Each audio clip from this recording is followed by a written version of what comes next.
Dear audience, it is a pleasure for me to welcome you all to tonight's panel discussion, Syria after Assad, Between Hope and Fear. My name is Magda Seewald. I head the Global Dialogue Department at VIDC, the Vienna Institute for International Dialogue and Cooperation. And I also overseeing there with my colleague Michael van Nissadé, the West Asia agenda. Before we begin, a quick technical note for today's event. Today's event will be held in English and Arabic. So if you are not able to speak both languages, please use the headphones you find outside. English will be on channel 2 and Arabic will be on channel 3. A special thanks goes here now to our interpreters, Magda Assem and Ralia Jabar. Thank you for your support for today. Please. Another short remark, the event tonight will be broadcasted by Infograd TV, it's an Arabic channel on streaming, and also by W24, the Viennese channel. I am delighted to welcome our esteemed panelists today. Leila Khayali, welcome, nice that you're here. Thank you. Bassam Al-Haddad and Rabia Nasser, and online is joining us Wajia Talal Hajar. Welcome you all. Thank you, Wajia, that you are joining us online. I hope everything is okay with you. Very well. She's in Syria, by the way.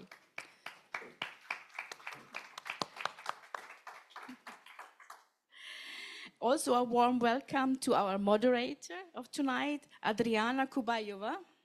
Adriana is a visiting professor at the Department of Gender at the Central European University and head of the MA program of Critical Gender Studies. Her research focuses on gender and sexuality in West Asia. She holds a PhD in comparative gender studies from the Central European University, and I thank you really for guiding us through the discussion tonight. It's a pleasure to be here. Thank you, Magda. I also want to thank my colleagues from VIDC for their organizing support, especially Irene Hochauer-Poda for her help for organizing all this. And I curated today's event alongside with Samar Al-Baradan. She's a consultant to the VIDC, and I'm really offer her my sincere thanks for her help. Unfortunately, or happy for her, she is not here today because she's getting her citizenship paper. So a special welcome goes also to the Lebanese artist and composer Noor Sokon. Noor, she's here.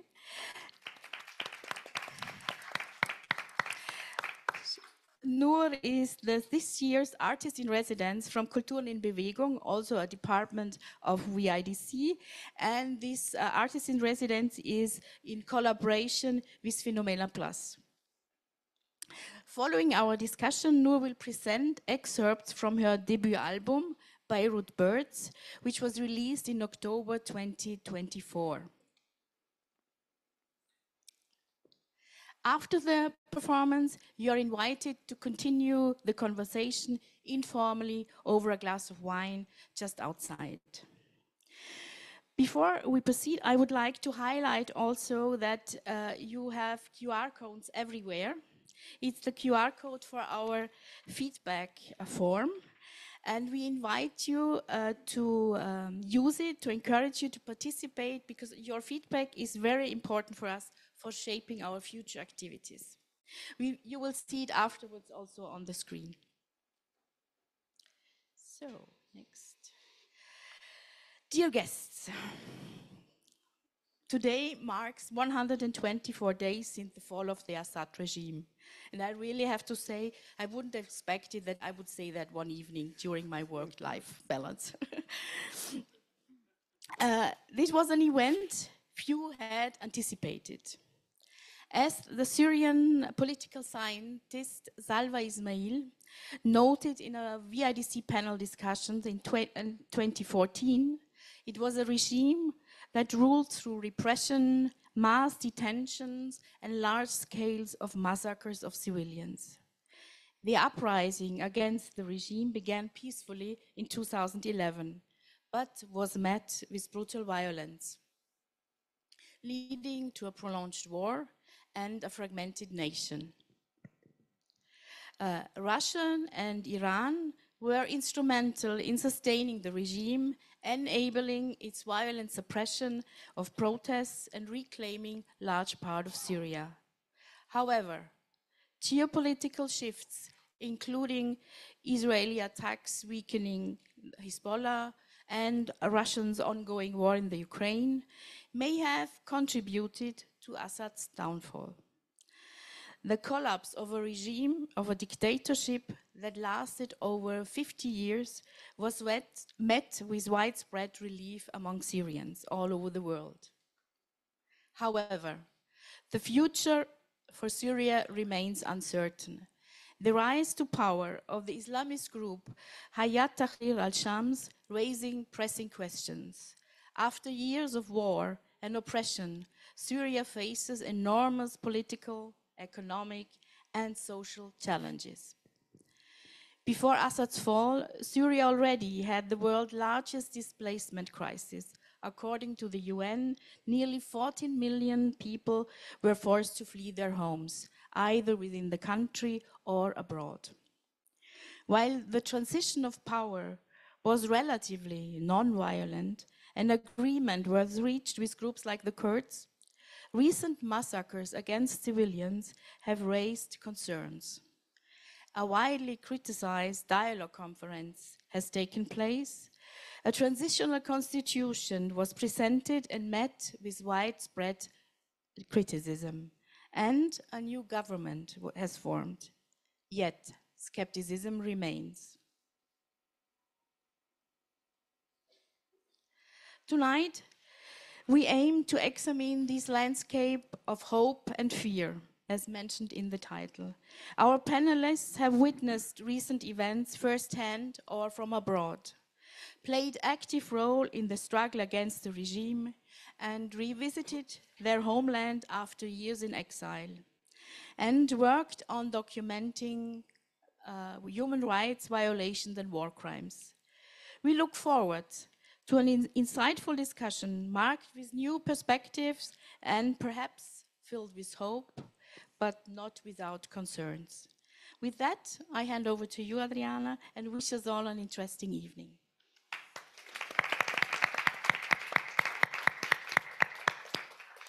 Thank you very much, Magda, and thank you all for coming tonight. If I may just request that you put your phones on silent or vibrate so that there's less interruption. I would like to start us off by introducing our speakers a little bit more in depth. So online, we have Wajiha Talal Hajjar. So Wajiha is a lawyer and the managing director of Baladi, which is an organization that organized underground political education and networking for activists in Sweden until the fall of the Assad regime. Today, Baladi not only impart knowledge about democracy, secularism, and federalism through different workshops and community activities, but they also promote trust in political processes. So welcome, Wajiha. Next to me, immediately on my right, is Rabia Nasser, who's a scientific project member at the Department for Development Studies right here in the University of Vienna. He's also the co-founder of the Syrian Center for Policy Research. And between 2004 to 2005, Rabia worked for the State Planning Commission as chief economist and director general of the Macroeconomic Management Directorate. Welcome, Rabia. Next to Rabia is Leila Kayali, who's a political scientist and specializes in gender issues in the context of migration and flight. She works as a speaker in this field and is also the co-founder of the Change for Syria network. Leila has lived in Bochum, Germany for 10 years. And next to Leila, last but not least, is our guest, Bassam Al-Ahmad, who's a Syrian human rights defender and the current co-founder and executive director of Syrians for Truth and Justice.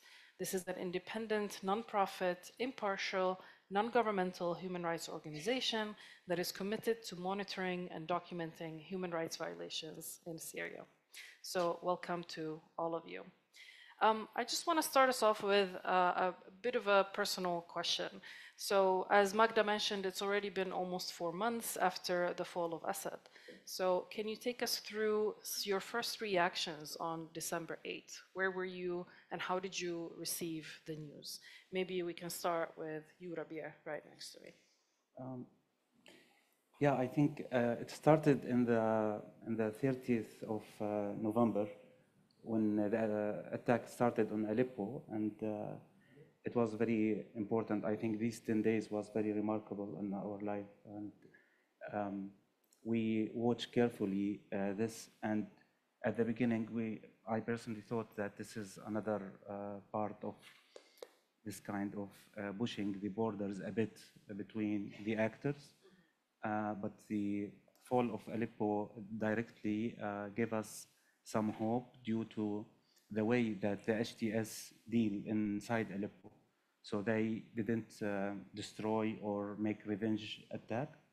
And they start the services 2 days after that. And I think this make the transformations, what we call the clean, which give us a lot of hope that this will be expanded without creating a chaos, without, spread more blood in the country.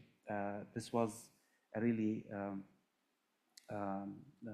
great moment, which is reached in the 7th to 8th of December, that the Assad fall for us is a historic moment. As we said at that time, that we should be happy for that, because this is a very important part of transforming our future. But this is not to be careful, not to be optimistic, because the faction who control Damascus, the HTS, is not representing the future. So that's, I think, the dialogue that we have. The concerns is there, but I think our hope that there is a clean transformation of the power was there on the 9th of December. Yeah. And we'll talk a bit more about the transformation of power soon. What about you, Leila? Can you relate to any of this? Yeah, absolutely. I agree with you, Rabia. I was at home in Bochum, and I think the title, Hope and Fear, describes exactly what I felt. Because, true, I'm from Idlib city, and the HTS have been in Idlib before, and they stayed for a long time. So we have not that nice experience about them. So I had the feeling that what if Assad fall? The happy part, and the other part is what if happened to whole Syria, the same would happen to Idlib. I mean, the airstrikes and Russian attacks the whole 10 years. And that was the cause why I fled home. It was overwhelming, I should say, and we had a peak of euphoria feeling, like this is the peak of happiness that we could ever live, that Assad not even fall, but also fled to Moscow. That was the hit title. But at the same time, I had like kind of like heavy heart. What would happen if something like really bad happened? As Rabia mentioned before, the individual revenge that we've seen, unfortunately, lately in the coast area. But I have also to say that, the whole thing we say now that we don't have Assad anymore, but we do still have to calculate with the results Assad left on Syria. We have destructive, massive destruction actually all over Syria. We have 6 million children without education. We have distrust or mistrust between the society in Syria, and so many people are still missing in Assad's prisons, and because of the forcibly disappearing, and their family members know nothing about them. So our to-do list is very, very long, and even I think more longer than the Assad was there, because the fall of this regime refreshed our memory and our belonging feeling to this country. I started to feel, okay, one day I will return to Syria, one day I will give something to Syria, but at when the Assad regime was on power, we had kind of a dumb feeling about Syria. Yeah. Yeah, so you're describing quite a complex set of feelings, I think. What about you? Thank you very much. Thank you for having me. It's a great pleasure to speak with all of you. At that time, I was at my home in Strasbourg. I live in Strasbourg in France. After the control of Hamas, I started thinking, taking the issue of the fall of regime in real consideration. As a Syrian or as a former detainee, of course, I think all of us were very happy to see that there is Syria without Bashar al-Assad, but also at the same time, I was just I was seeing myself as a two-person. Part of me was very happy, of course, but the other part was not really happy because as someone working on documentation and collecting the evidence about human rights violations in Syria, we know this group and we know the background or the ideology behind HTS. As my colleague Rabi' said, that the way that they dealt with people in Aleppo, it was of course positive, but always we learned from the Syrian experience, the conflict told us a lot about that. The history of any group is very, very important. So this is why part of me was really happy to see that there is Syria, new Syria without Assad regime and Assad family. But also the other part was about, because at least for me, the dream was not only to remove Assad regime, but to remove Assad and build a new country based on the human rights and having democracy. So this was my mainly concern. The main concern was having HTS on power, an Islamist group, which they, in Idlib, there was a lot of banners said many times, Demokratiya, Shirk, Al-Almaniya, Kufr, something like they said many bad words about democracy in Idlib. So yeah, even when I posted on social media, I said the second journey towards democracy in Syria started now. So for me, it was the first journey was ended by the end of Assad regime, but I think, as my colleague also said, we have a lot of things to take in our consideration, because Assad was one of the main obstacles towards building a democratic country, but I think we are very far from at least the calls of the Syrian uprising in 2011. So I think we are still very far, and we still need a lot of struggle to be in a normal country. Yeah, thank you for that. And I think we will try our best also to cover exactly this question of what is needed for the future, an inclusive future Syria. Wajiha, we turn to you. Do you share these same feelings, or how are things on your end? مساء الخير، شكرا كثير لكم جميعا. بالحقيقة يعني لحد اليوم ما عم بقدر أوصف شعوري يوم سقط الأسد. هي كانت فرحة عارمة ويوم منتظر لجميع السوريين والسوريات.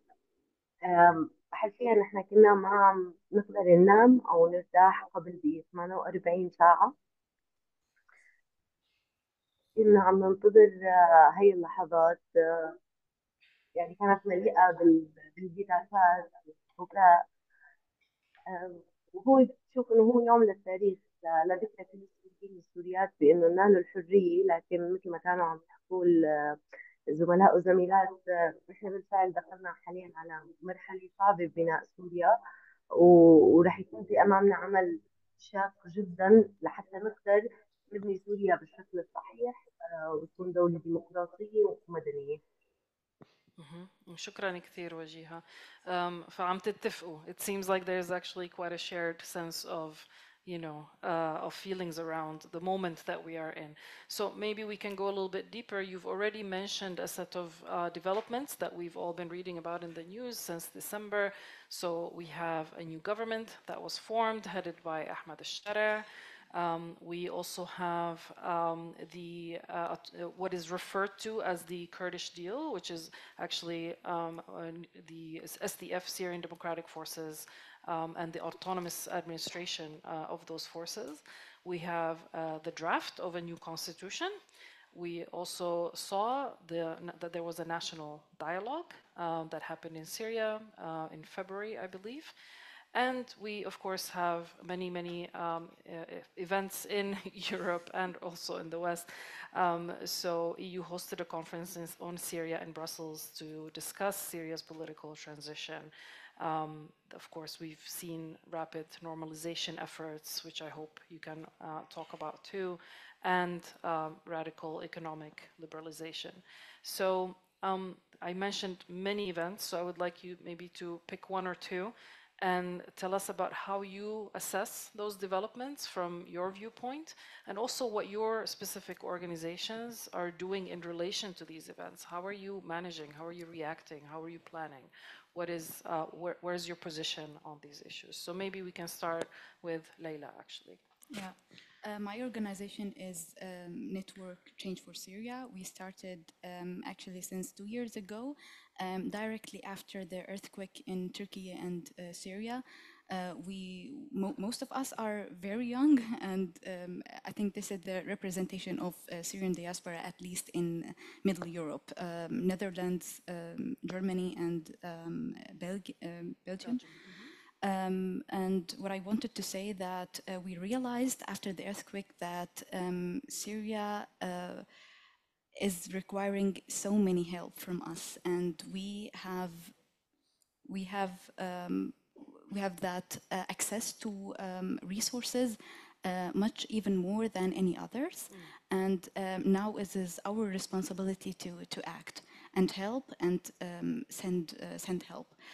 And after that, we are still in the process. We are not fine, as we say in German, but we are trying to establish ourselves and even build a whole network, not even in the Syrian diaspora in Europe, but also connect to Syrians inside Syria, because that was before the fall of the Assad regime, not even a dream. Because any kind of political movement at that time was kind of underground movement, and people tried to hide themselves, and even just to take a message with us or get in contact in any kind. We are not divided, but our work is into 3 bureaus. We have the political bureaus, cultural and civic bureau, and we started to manage and our lobbying work after the Israeli strikes on Syria. We should go through 740 airstrikes from Israel since the fall of Assad regime. And this is a big sign of attacking Syrian sovereignty for the first time, and absolutely assaulting a big thing against the international law. So we have many neighboring countries, which is gives us the feeling to be afraid of, or to be a bit curious about what could happen for example, Turkey and Israel. In Turkey, I'm not sure if they don't have that colonial plan, even not colonial by stealing land, but also controlling the decision making of Syria and letting Syria take decisions into its internal affairs, and additionally to Israel.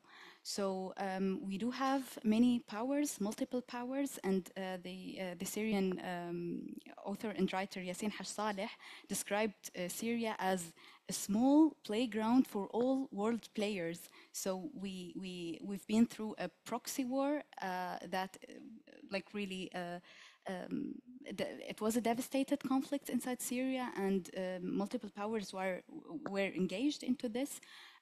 So we have so many things to do, and but we should ensure the stability of Syria for at first step, and the second step, the independency of Syria. Like Syria is just kindly asking the whole world about time to rebuild, to reconstruct ourselves, to just start from the very beginning. Okay, all right. And one of the things I did not mention actually are the attacks on the Sahel region.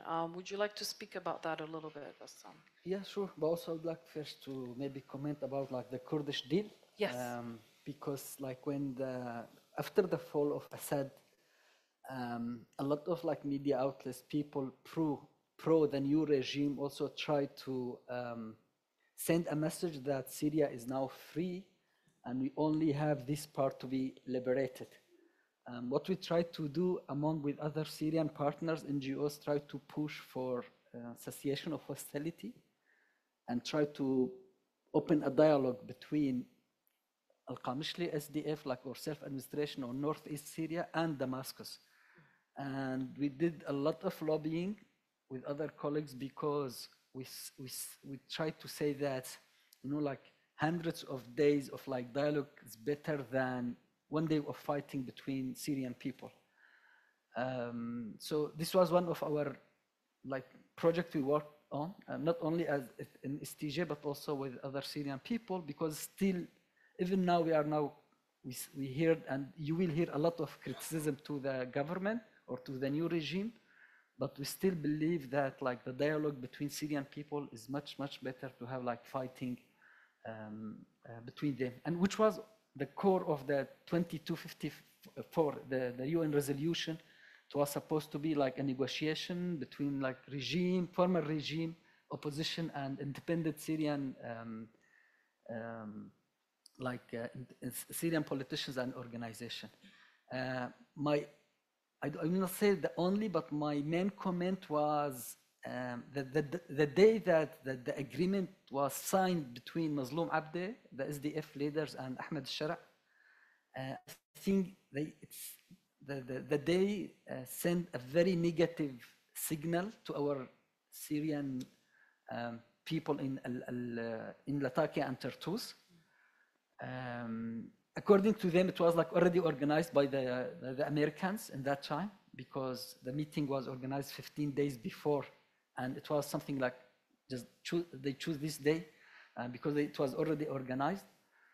But for us, like because we were watching like the mass killing happening in Latakia and Tartus, and this like the time, the way, the smiles, and also the like people was like greeting that. I think it was this deal, like the timing, let's say, send a negative message to other like Syrian people, especially in Latakia, Hama, Homs, and Tartus, because in that time we all remember there was kind of like coordinated or serious attacks by the former soldiers belong to the regime in Adalia and other parts of like Latakia, but the way that the government react, it was, I think it was shocking for all of us, because like asking for a nafir al-am or like mobilization, or many other mosques and people ask for jihad against other Syrian people.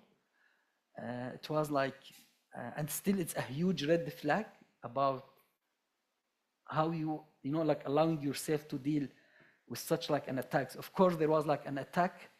The regime and the pro-regime tried to present this attack as attempt coup, which has never happened, that coup happening hundreds of kilometers far from the capital.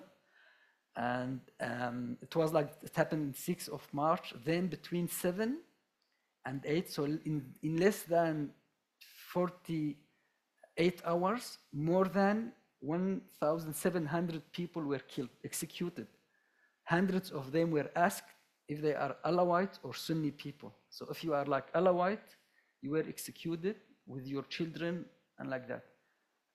Like women, like, so we are speaking about 700 minimum people were killed. And according to our initial investigation, there is like elements, like let's say elements of genocide against Alawite community in Latakia and Tartus. And it's also remembered us of the ISIS attacks on Yazidi people in Sinjar in 2014. Because it was a lot of like dozens of people asked for Nafir al-Am. And thousands of fighters, including from Al-Amn al-Am, the General Security, and other groups, SNA groups, and foreign fighters, who usually I know maybe you are more familiar about like Turkestan and Uyghur. So also foreign fighters also like involved in this attack.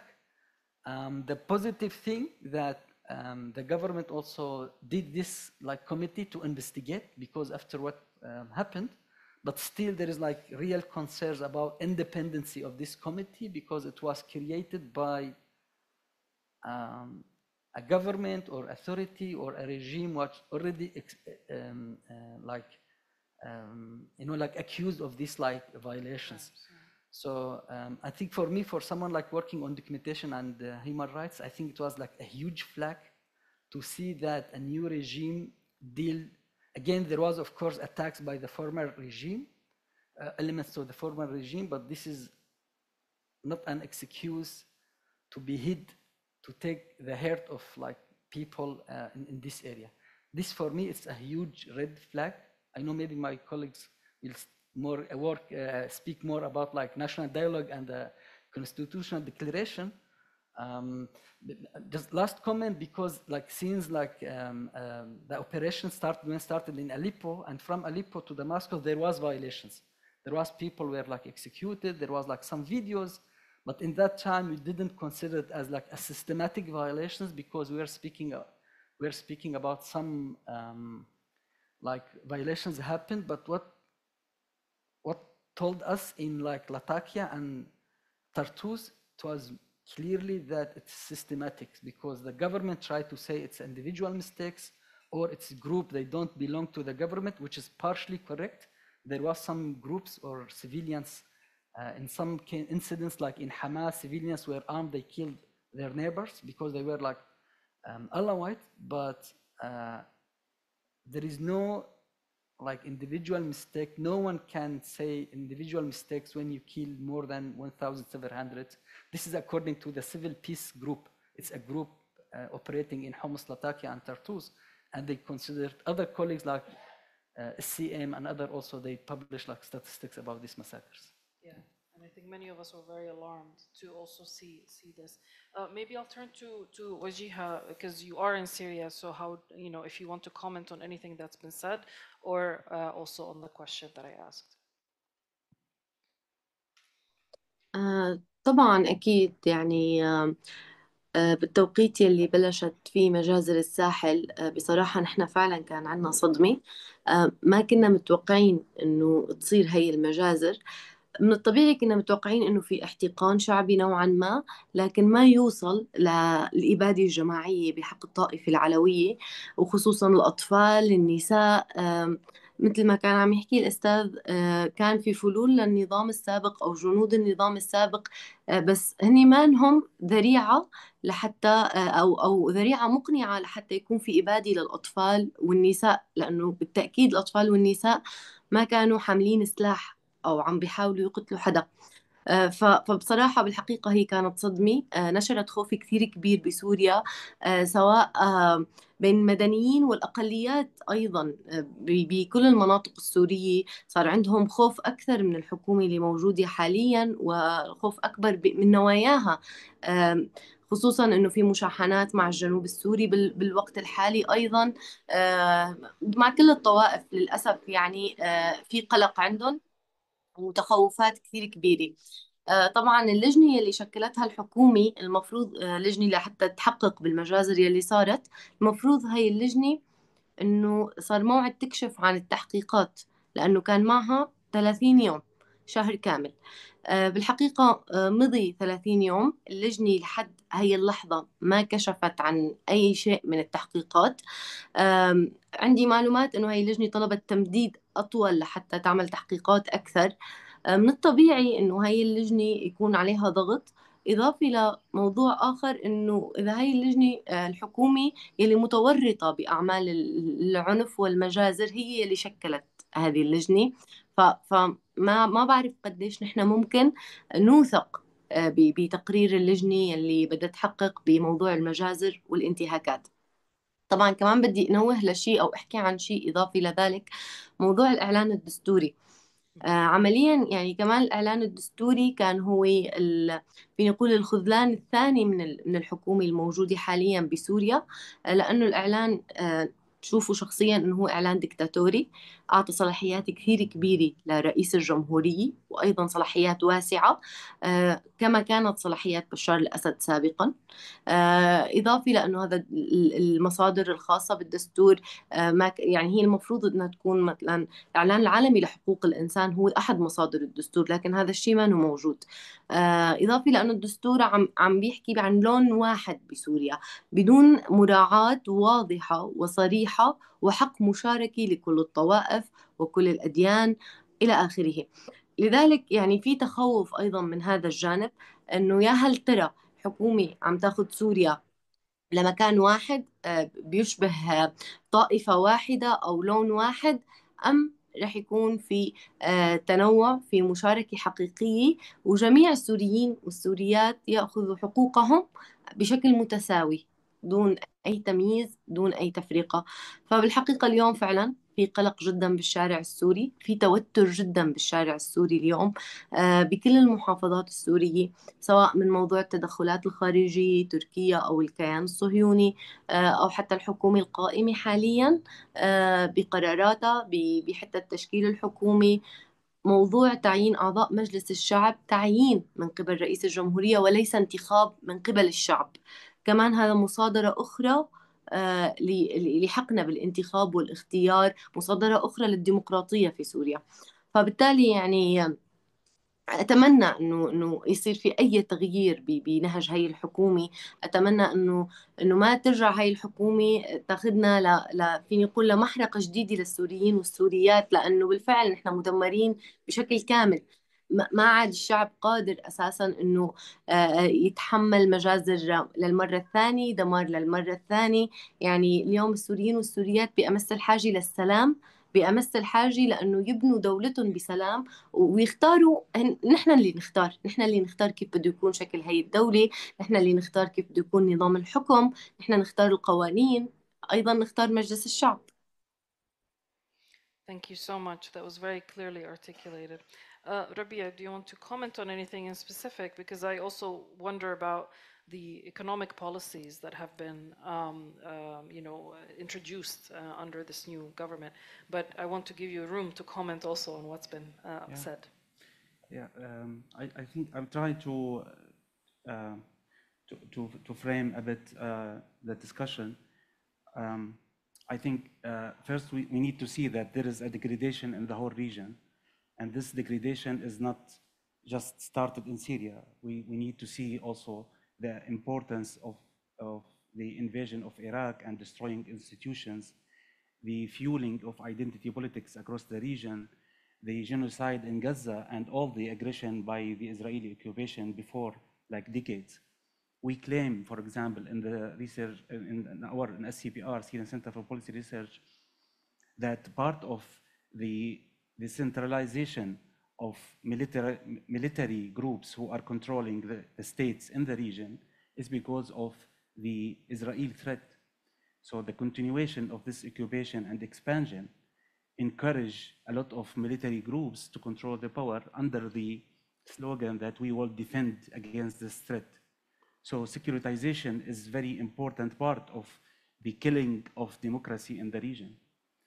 And this, after the war on terror, expanded by giving the room for aggression by different regional actors, like the Gulf countries become a spoiler in many wars in the region, Iran, Turkey, and you can see Trump and Erdogan, they are talking about countries like as if they are in supermarket and talking about goods. And it's unfortunate that unhuman us as a people, and they are fueling genocides, they are fueling occupation without any kind of regret. So we have a new wave in the international scene for how the democratic and human rights narrative has been shifted in the last few years.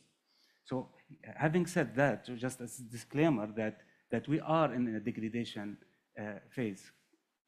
The second point also as a disclaimer that we are a product of the war. So the 14 years of war created what we are now. So it's not something that we can say, okay, we have a fall of Assad regime.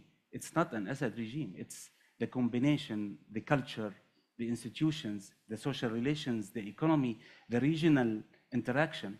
So what we called it before, it's not about Assad, and we still say it's not about Assad. It's not about Julani or Shara. It's about the institutions and the relation within the country. That's why we think we are still in the dynamics of the conflict, because it's not just a shift of the dictatorship or the group or the elite who was controlling the country. We know that there is a huge challenges for any authority that will come to Syria. This is for sure. What I want to mention is the issues that it's losing opportunities for building a better future. The things that it's essentially continue the foundation of the conflict instead of shifting to foundation of peace. And here I just will mention quickly 3 or 4 points. From political point of view, it is the heaven, because all the Syrians will see the happiness of the collapse of Assad regime. So why we don't open the space in Damascus for democratic discussion? There is no political dialogue. The authority, the HTS, asked for individuals to come to talk to them. And unfortunately, we thought that this is just December. Actually, we continue until now. The core of the authority is the HTS. It's the Salvation Government from Idlib. So they control the political power very strictly, and they are not controlling the country. Now, you are not that strong to say that it's me or it's our group who is controlling the country. You need to be inclusive to control the country. If you need power, only power, pure power, you need to be inclusive to share this power with other groups. Unfortunately, most of the negotiation happened with factions, not with political actors, not with civil society. So it's more about controlling the power in a very strict way. Now, can I interrupt you here and just ask you then about the place of the national dialogue in this then? Now, this is the hope of Syrians from the 9th of December, that this country need to open this space. We called it Damascus, but that means the center of the country. So to open the heart of the country for all the political actors, civic actors, to open the discussion, because our challenges is huge, and we need the trust from every single body in Syria to rebuild the country. You can't just say, I will exclude 50% here, 3% here, 5% here. We need this space. And after the delay, and of course there is the victorious conference, which is elected Shara as a president by the factions, not by any other actors. But the national dialogue come like 5 days, like 4 of them in the governorates. It's like a reduced form, very narrow, very lacking any serious kind of serious open the discussion about what we have as the challenges in Syria, which is huge frustration. Why we are losing this opportunity?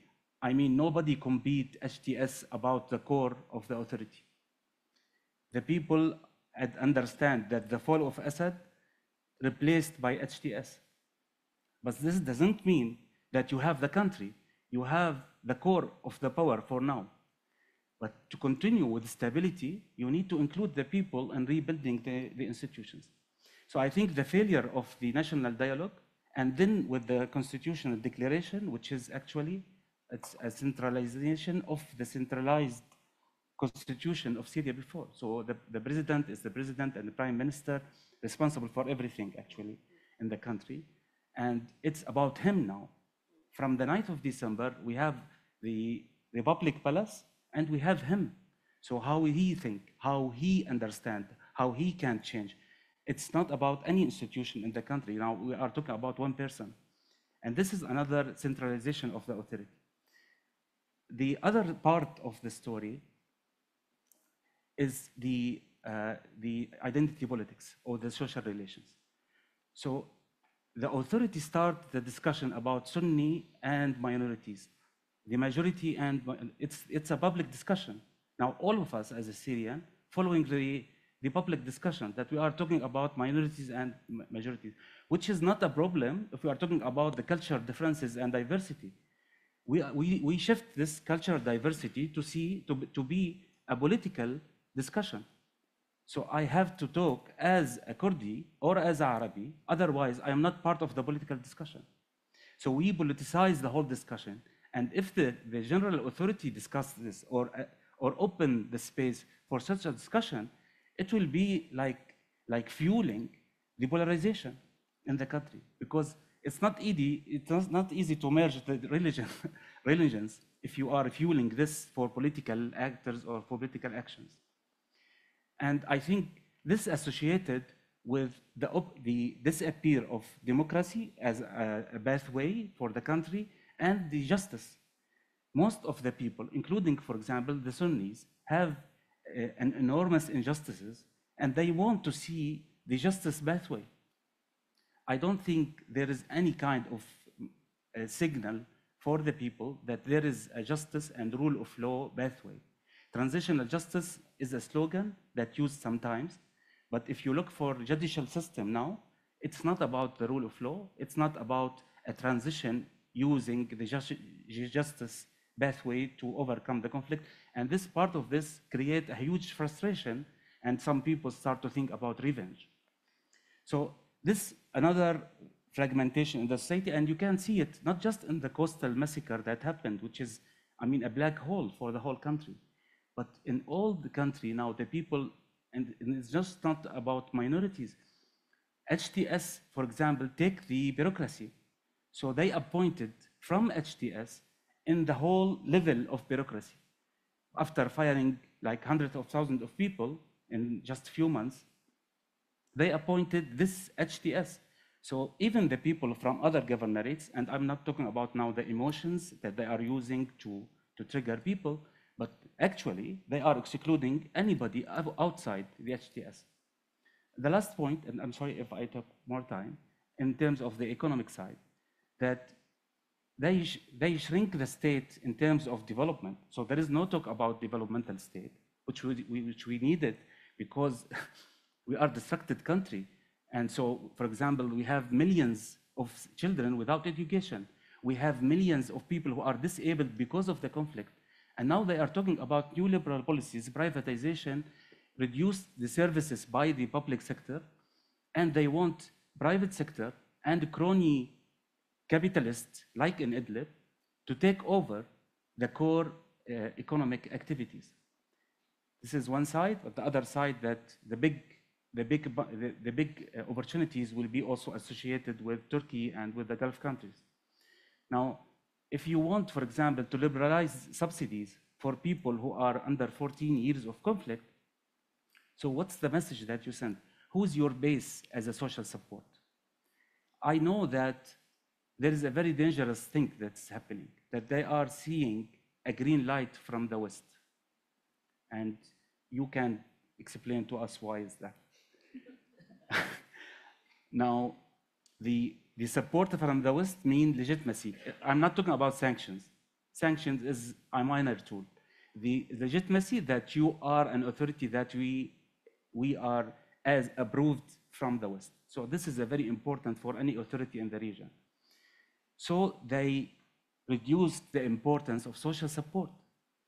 There is no real work for the social support, which need justice, political participation, and economic development that it's inclusive.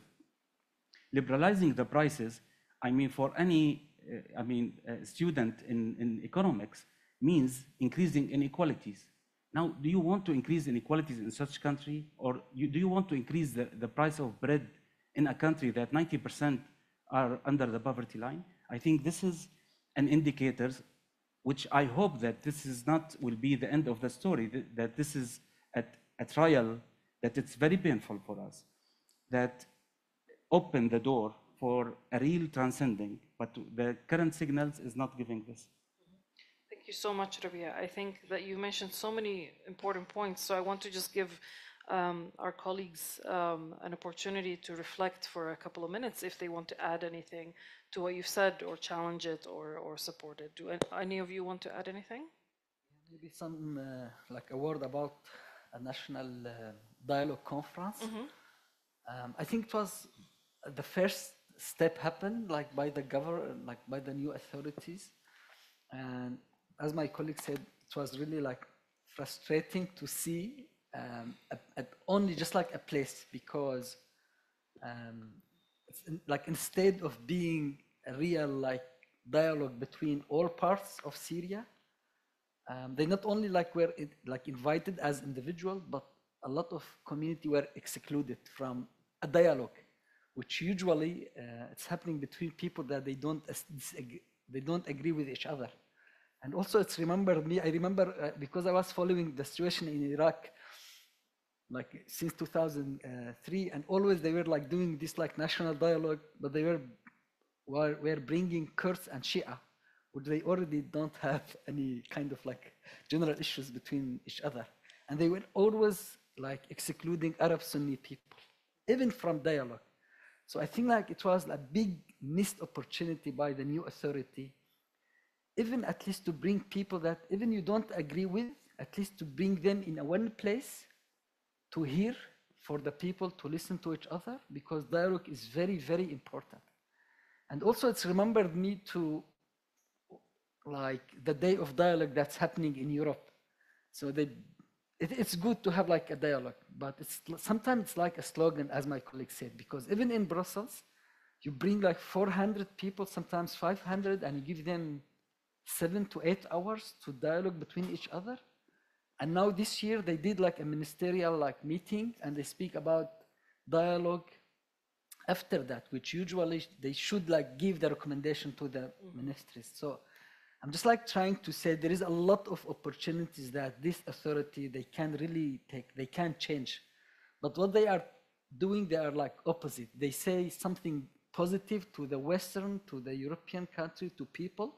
They tell them what they want to hear, but on the ground, they do something very, like opposite that they are like telling the people. This is a huge gap, and people will not stay silent. Like I think if they stayed like practicing the same actor, there will be another uprising or another conflict in Syria, like soon, and not very far from now.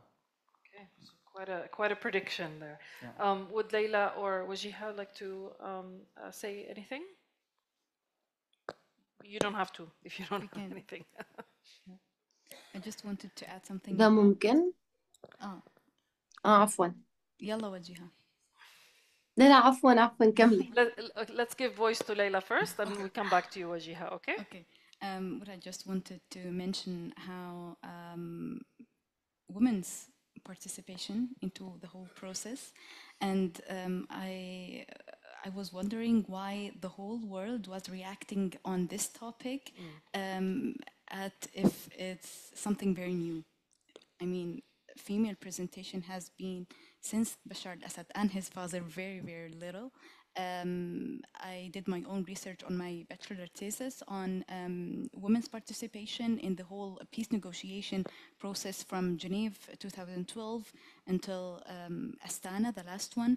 and it was very like kind of publicly for the Assad regime that he was promoting his secular image to the whole world, that he has some like women, I think 2 or 3 in his delegation, who were going to Geneva to discuss peace negotiations of Syria, and that's it. But actually I would prefer a man from the government now who is really standing for for women rights than a woman that supports Bashar al-Assad.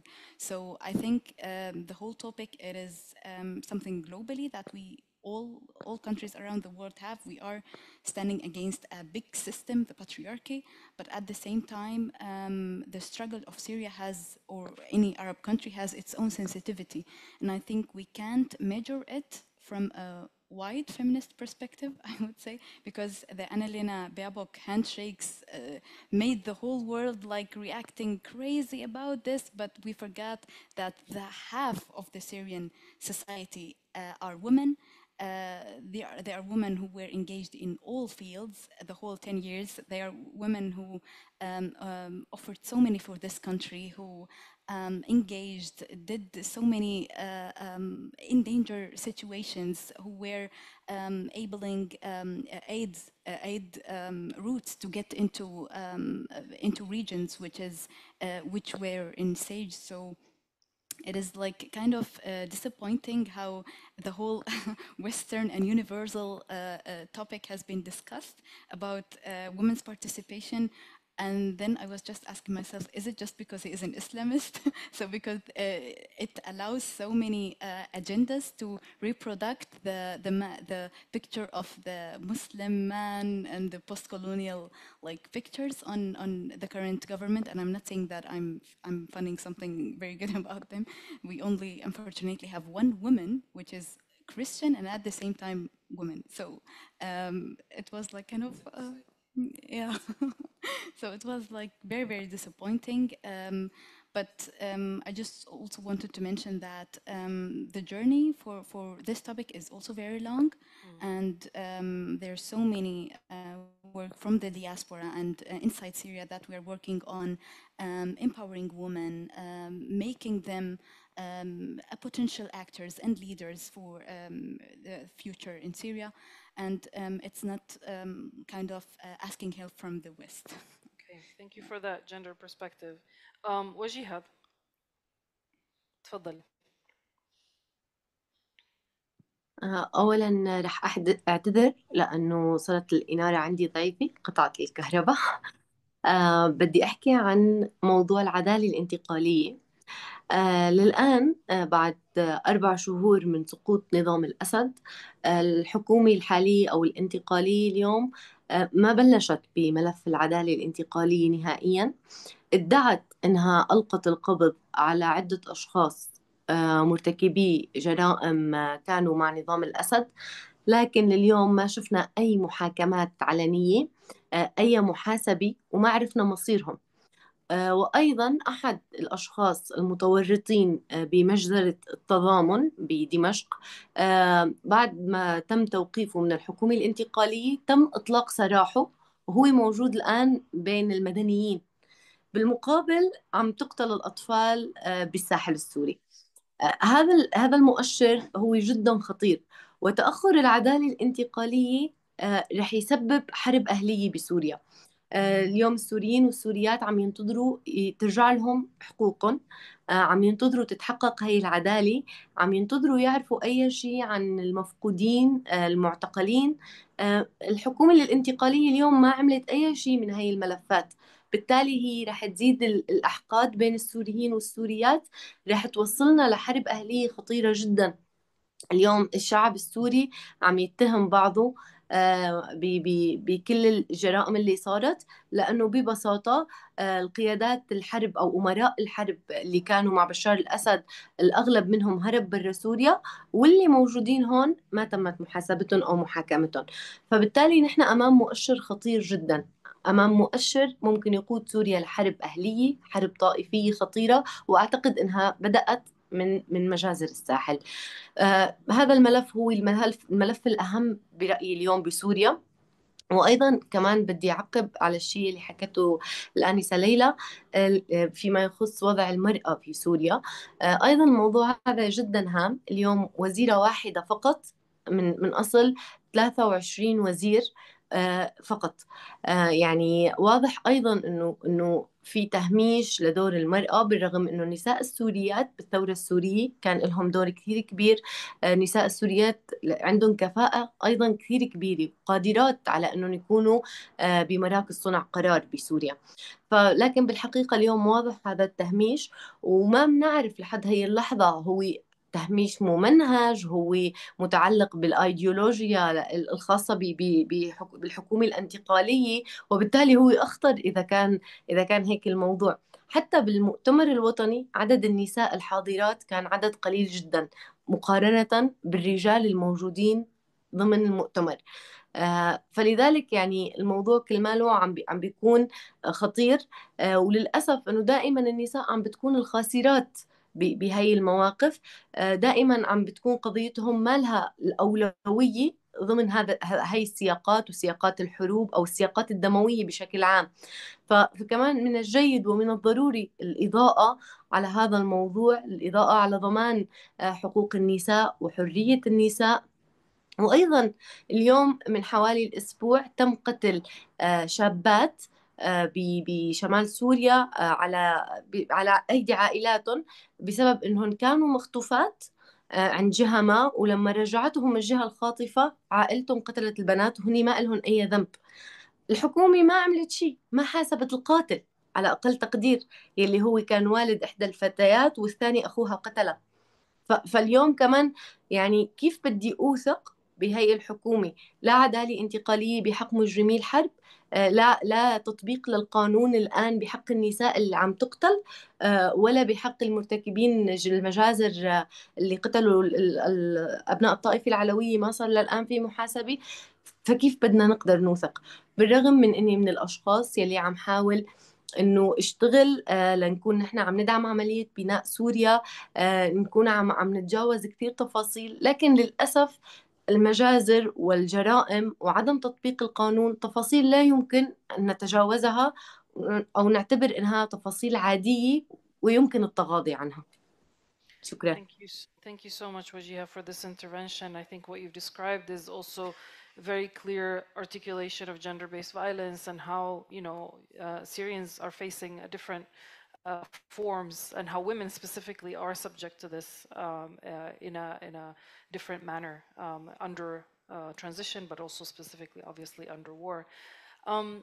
I think what seems to me to be shared among what all of you have said is that we are seeing a moment where words like constitution, democracy, transition, justice are being said out loud by the current regime, by Sharia and etc.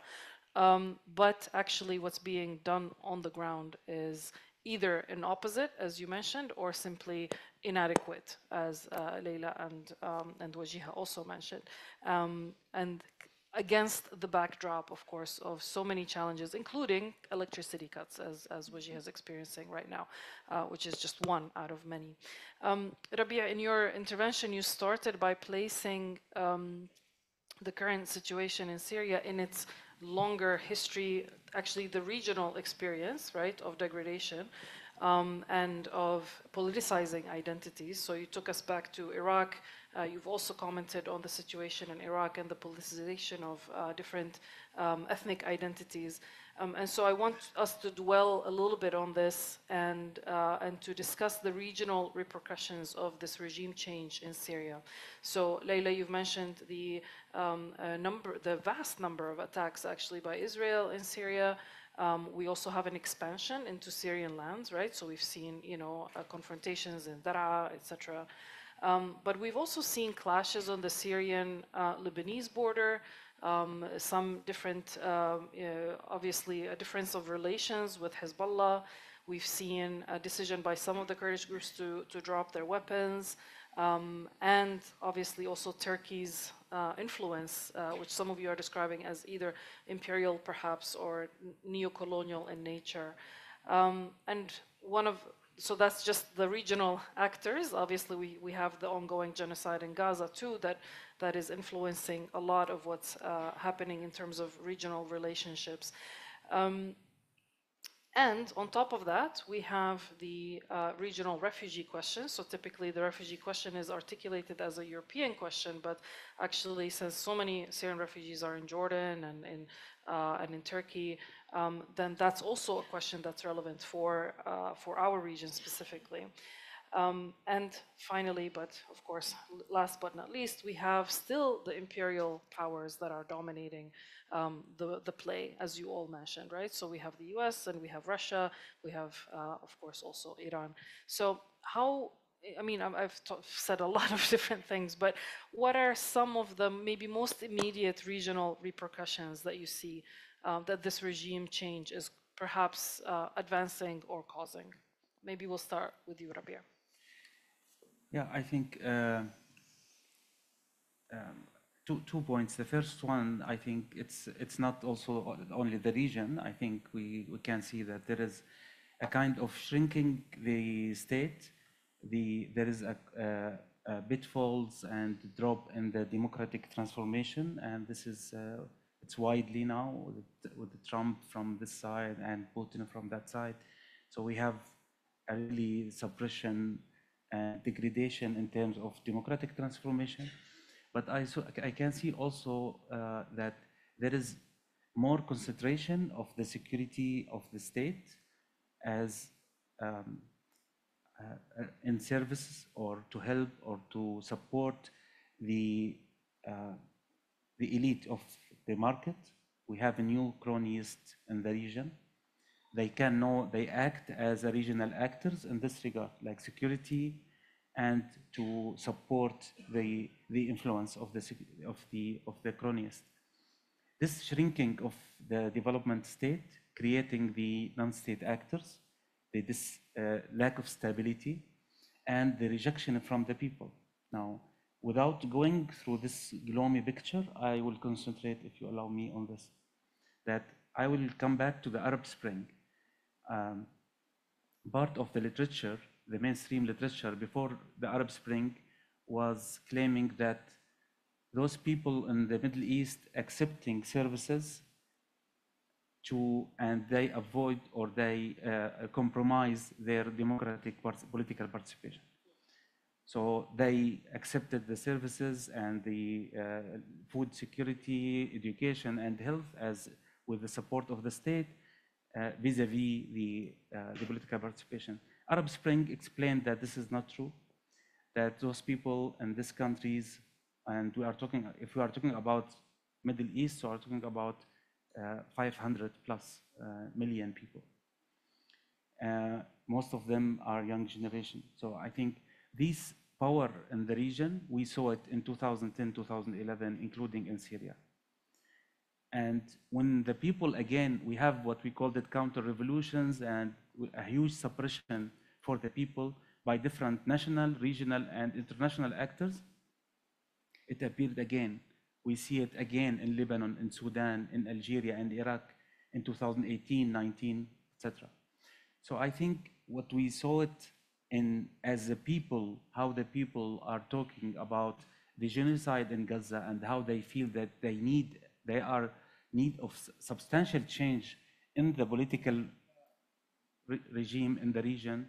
I think this is what we are counting on, that the people don't normalize with the current situation. And I think this is what's happening in Syria. The people want dignity and political participation.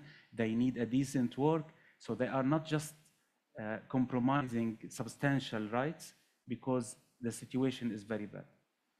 I think this anger that it's in the region need to be transformed, needs to be encouraged, need to be supported, not in the way of and I'm sorry to say that, in the way of the NGOs who are transformed into service provision, or they are apolitical institutions.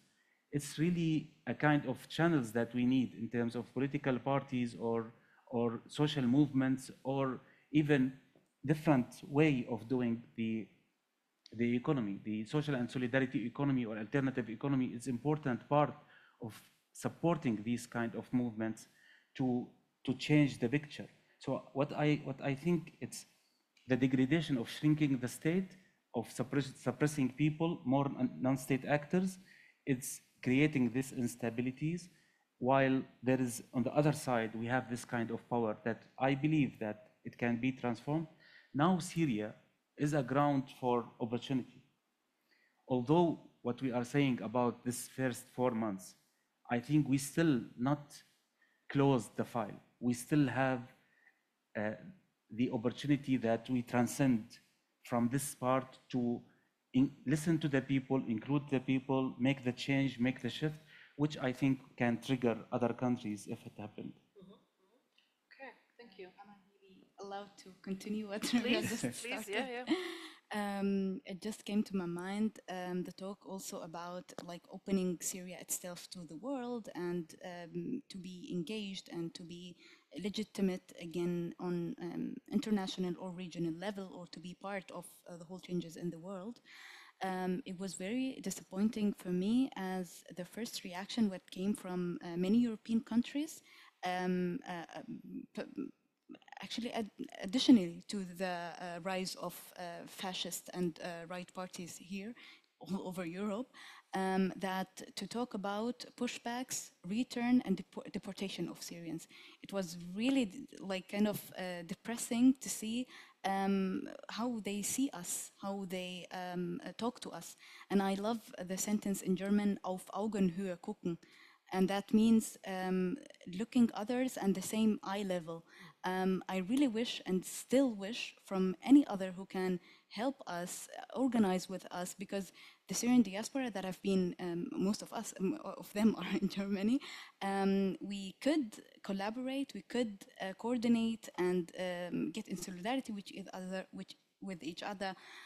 We could give something and to take something. So it's kind of a big chance to integrate, as Rabi' said, not because of we need now food, water, or any kind of services, but to build a sustainable future for Syria and for all Syrians. We need to talk to each other, to help each other, and now Syrians became part of Germany. So we have now so many things in common.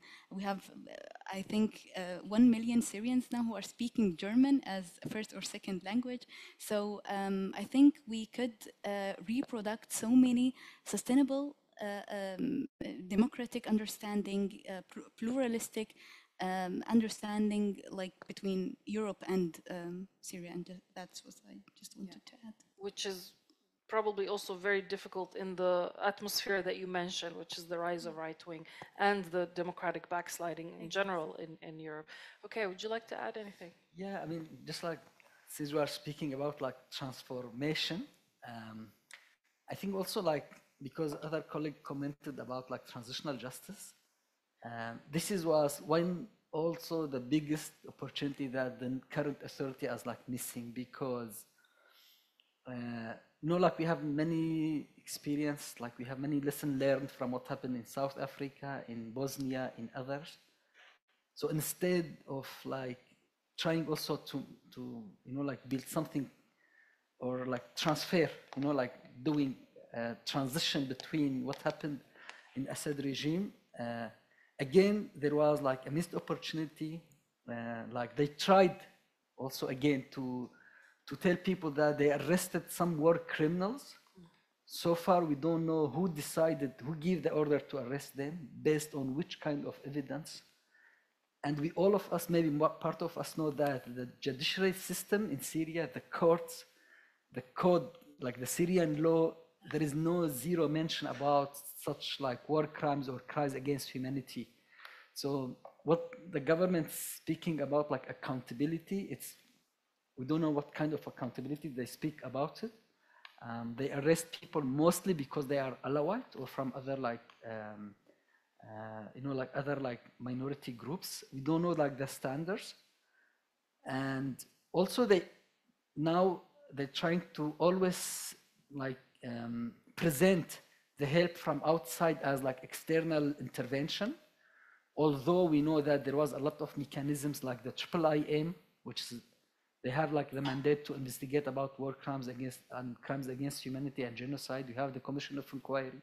We have the IIMP, the institution about missing people. So there is a huge amount of like institutions we as Assyrian people can use. So instead of using all this like UN or like international mechanisms, the current government presenting a very strange way of like accountability or like transition, because you are not able to do it. You don't have like a capacity. You don't have any like infrastructure. We are speaking about like a judiciary system where they're destroyed after like decades of like corruption. So I'm always like, sometimes I'm like wondering why this government do this kind of like bad things, you know, like instead of doing, you know, like asking like the help for the international community, they block this because they present this like help or like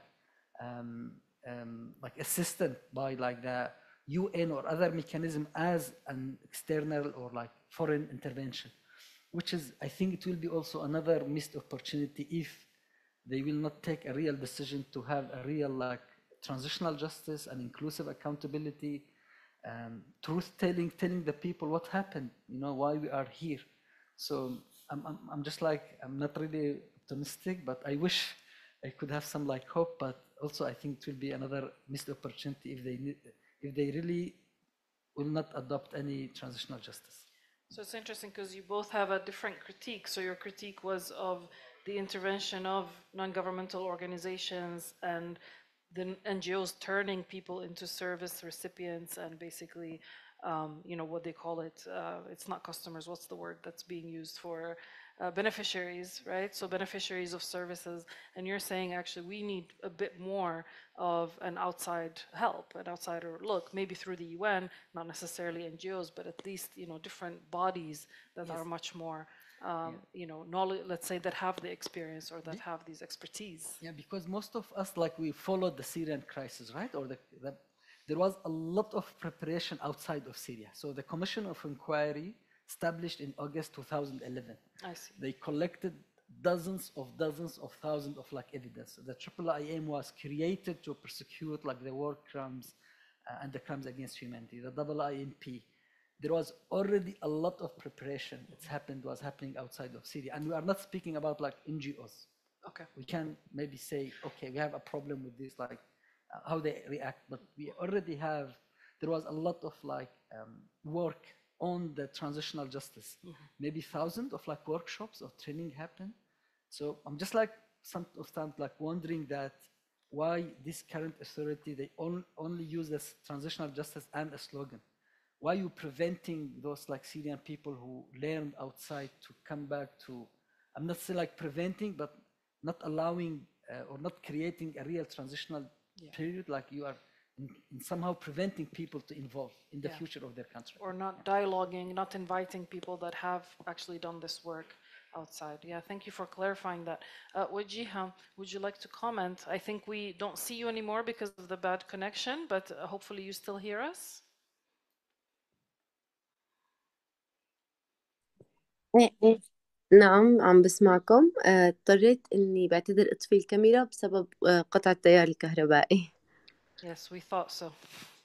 أوكي. بالحقيقة يعني فيما يخص بشكل عام رح كون عم بحكي شوي عن المنظمات بسوريا. كان لها دور جيد جدا بفترة الثورة من 2011 حتى سقوط النظام، وبعتقد الآن هو الوقت الحقيقي للعمل، أو بالأحرى الآن هو المسؤولية كبيرة كثير على المنظمات. لكن كمان اليوم نحن عنا شوية معاناة بمواضيع القانونية يلي بتتعلق بالترخيص والعمل داخل سوريا، لأنه لحد الآن ما في أي قانون جديد بينظم عمل المنظمات وأيضا علاقتها بشكل مباشر لنقول مع الاتحاد الأوروبي أو الأمم المتحدة أو حتى المنظمات اللي موجودة خارج سوريا، بسبب أنه الحكومة الانتقالية حاليا عم تعتمد على الأنظمة القديمة اللي كانت موجودة عند النظام السابق واللي هي غير كافية. أيضا تم إصدار قرار بيربط أي تواصل مع المنظمات اللي هي موجودة بأوروبا أو بأي دولة مع وزارة الخارجية حصرا. فبالتالي يعني صراحة عم بصير في تعقيدات أكثر على هذا الموضوع، بالرغم من أني بشوف هذا الموضوع لازم يكون أسهل، لأنه في كثير كفاءات من السوريين والسوريات وغيرهم موجودين بالخارج. نحن اليوم فعلا بحاجة نسمع تجاربهم، وخصوصا أنهم عاشوا بدول ديمقراطية، شافوا التجربة الحقيقية للانتقال السياسي للانتخابات.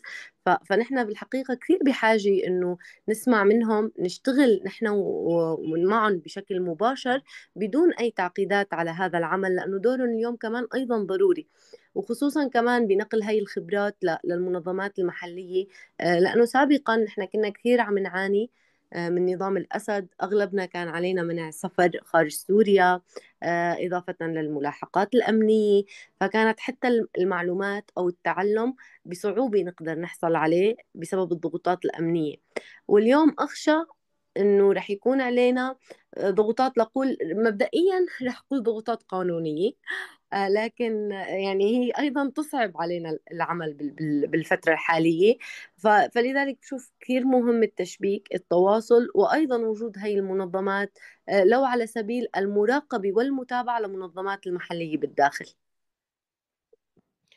Thank you so much, Wajiha. That was very clear.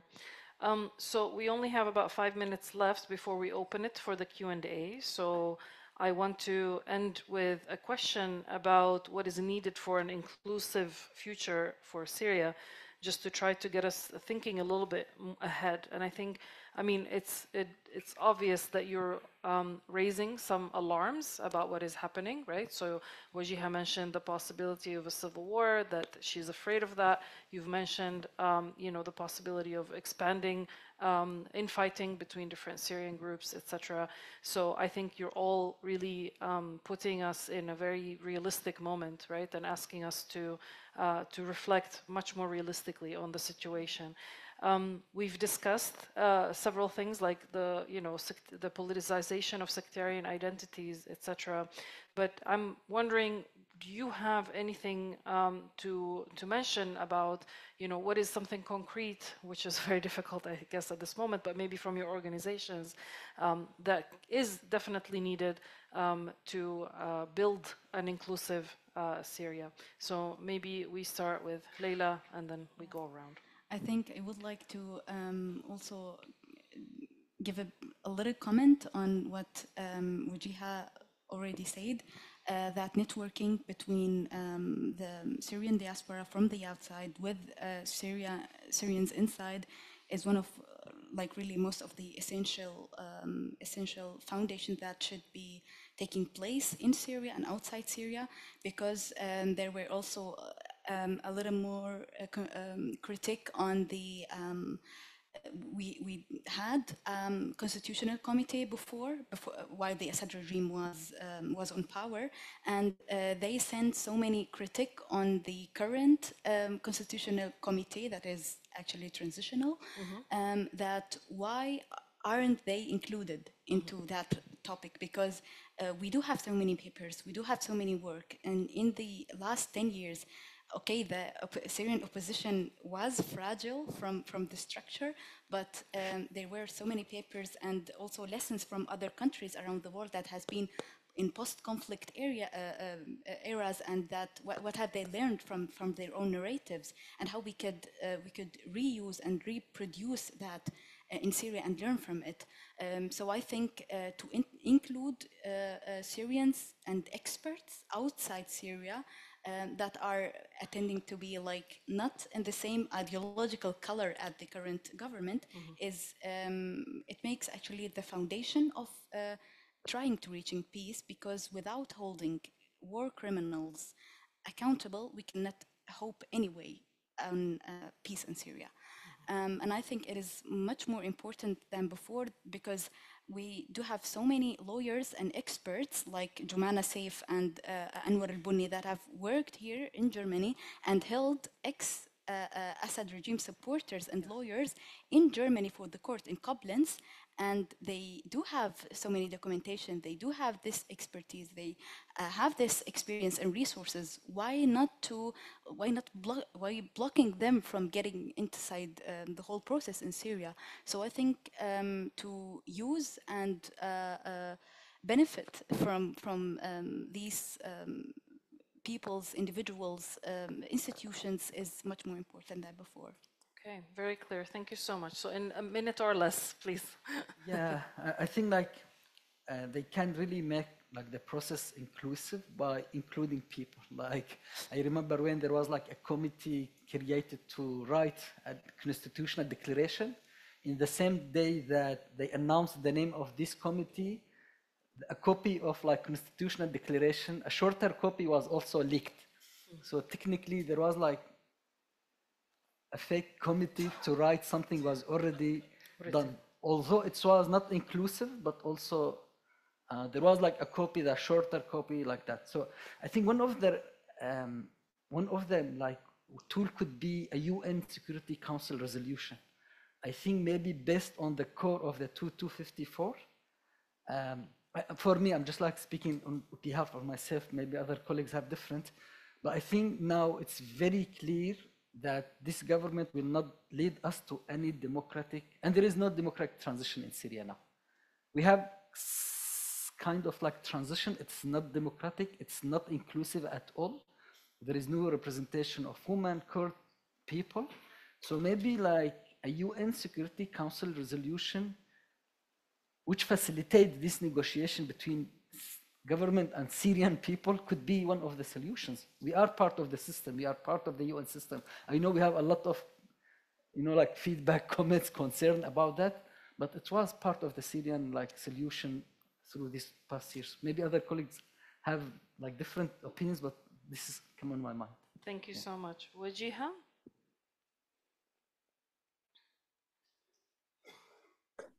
شكرا.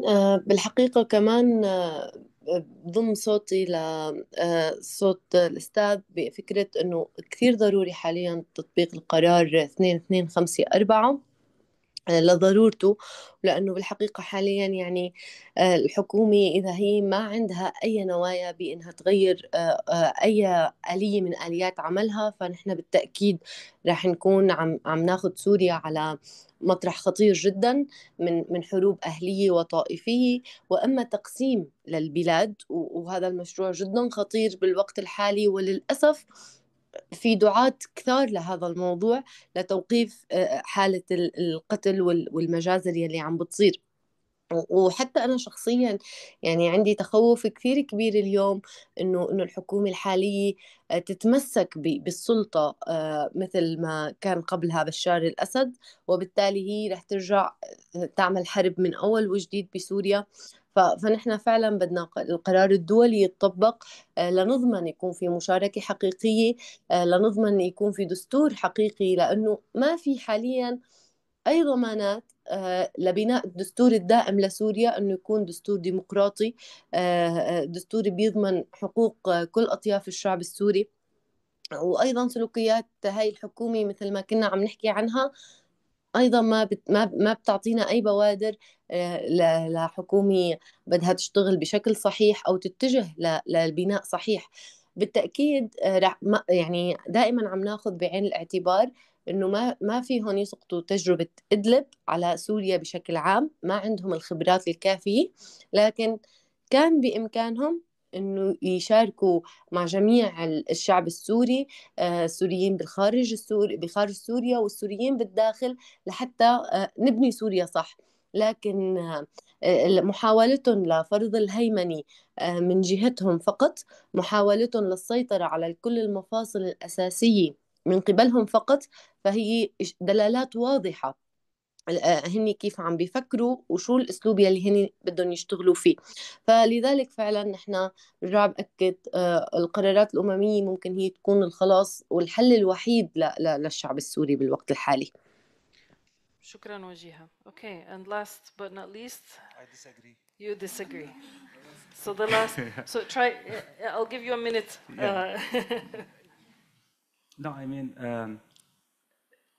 if the internal dynamics is not working, the external injection will not solve it. And if we assume that this external injection is in a good faith and a good process, etc. But I think our experience with working with the UN interventions is not that good. But so let me focus on the internal side and let me be more optimistic than my colleagues a bit. I think at least there is 4 lessons from the war. Like oppression, tyranny is continue the destruction and war.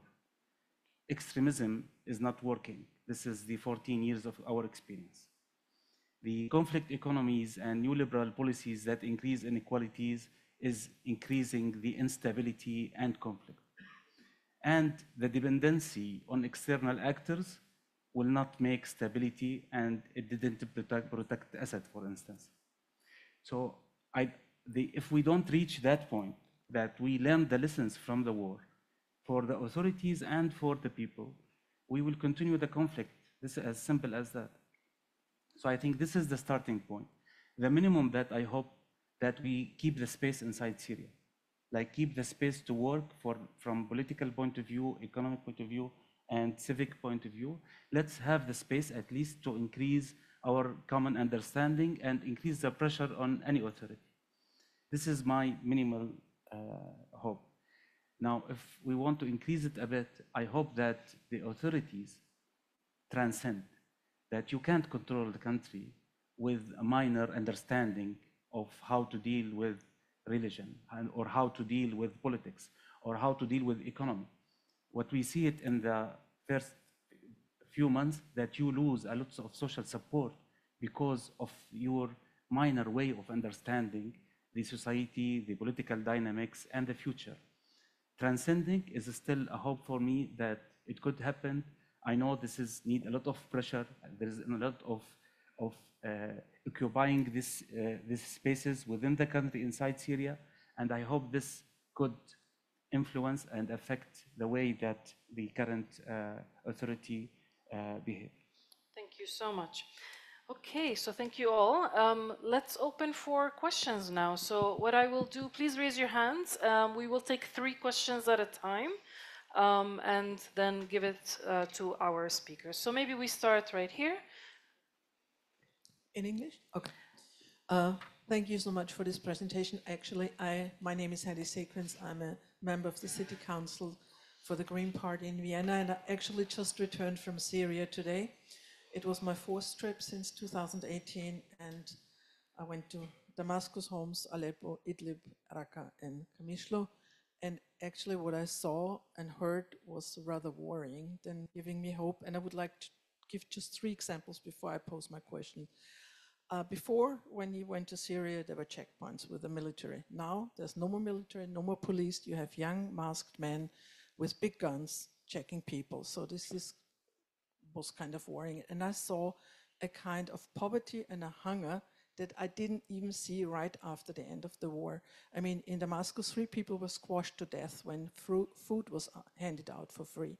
And I saw it with my own eyes in Aleppo, people lining up for hours for food giving out for free. Yeah.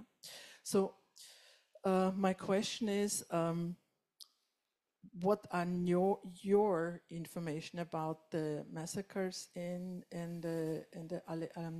the Alevites? Because of what I heard, the numbers that are made officially were just not the right ones, that the numbers are much higher.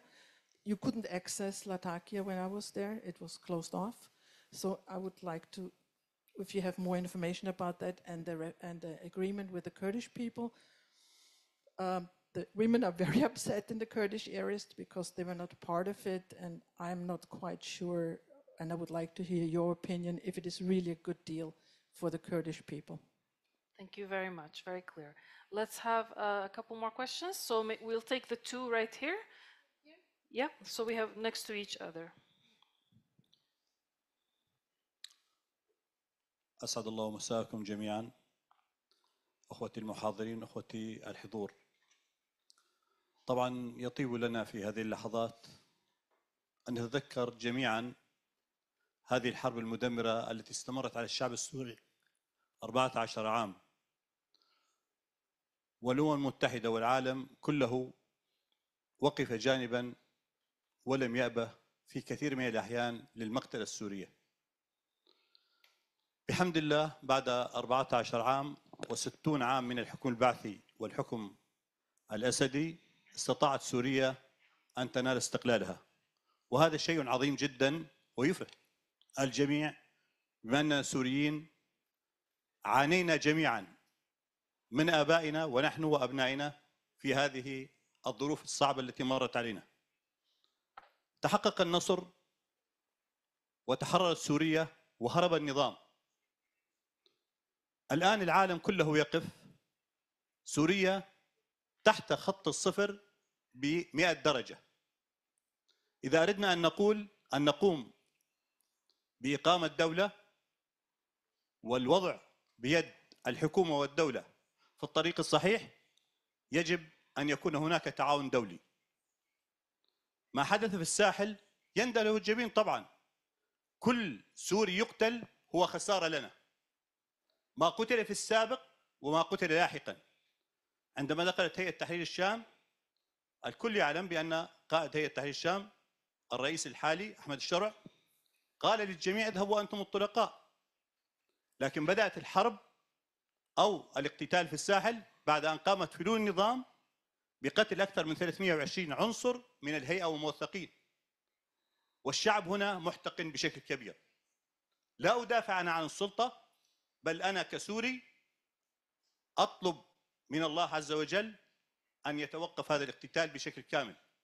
لكن في نفس اللحظة إذا لم يكن هناك مساعدة دولية، نحن لا نريد طائفية ولا نريد محاصصة ولا نريد إلا أن يكون سوريا دولة واحدة مستقلة لأنها لا تقبل التقسيم. إذا لم يتم التعاون من قبل الاتحاد الأوروبي في الدرجة الأولى والتي نحن موجودين على أرضه ونفتخر بوجودنا في هذه الدولة، أن نمسوا في الاتحاد الأوروبي خصوصا بأن يكون لهم دور فاعل في رفع العقوبات. نعطي الحكومة الحالية فرصة قليلة حتى نرى. ما حدث شيء كبير طبعا.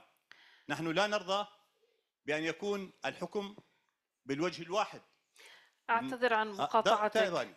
اسأل سؤالك لو سمحت. سؤالي. نعم. سؤالي: هل يجوز أن نبقى نحن نعالج المشكلة بمشكلة؟ نريد أن يكون هناك حلول. هذا السؤال الحقيقي. يعني لا نقول أنه الآن قتل وطائفية ونعود إلى المربع الأول. ما هو الحل برأيكم أنتم أو نحن في هذه الندوة الكريمة الطيبة بأن نرجع ونعود أن يكون الشعب السوري يضع يده وقدمه على الطريق بشكل صحيح؟ وشكرا. شكرا لك. There's a question I think was right next to you.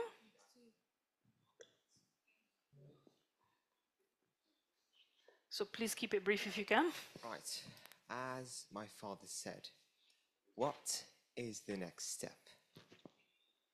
What is the next step and what is the solution? Exactly. Okay. Right. Thank you. Or like, will Syria ever be in good hands? That's the question. All right. I think that's the $1 million question. Okay. I know many of you have many questions, so let's take this round and we'll come back to you. Okay. So do any of you or Wajiha like to take this up? Any of the questions that were asked? Maybe I can take the first one because it was regarding like the. I think like what we have, it's not really different from what Human Rights Watch, Amnesty International, and other also organizations published. Hundreds of people were killed based on their identity, unfortunately. And not only like that, but only thousands of like houses and like shops were destroyed because they will belong to like the Alawite community. What I thinking like about the Kurdish and the Kurdish deal with like Damascus, it was not perfect, but I think again, even if we are speaking about like years of negotiations, for me, in my opinion, it's better than to have a conflict with Damascus. So even if we are speaking about like a long road, it's much better to have a conflict.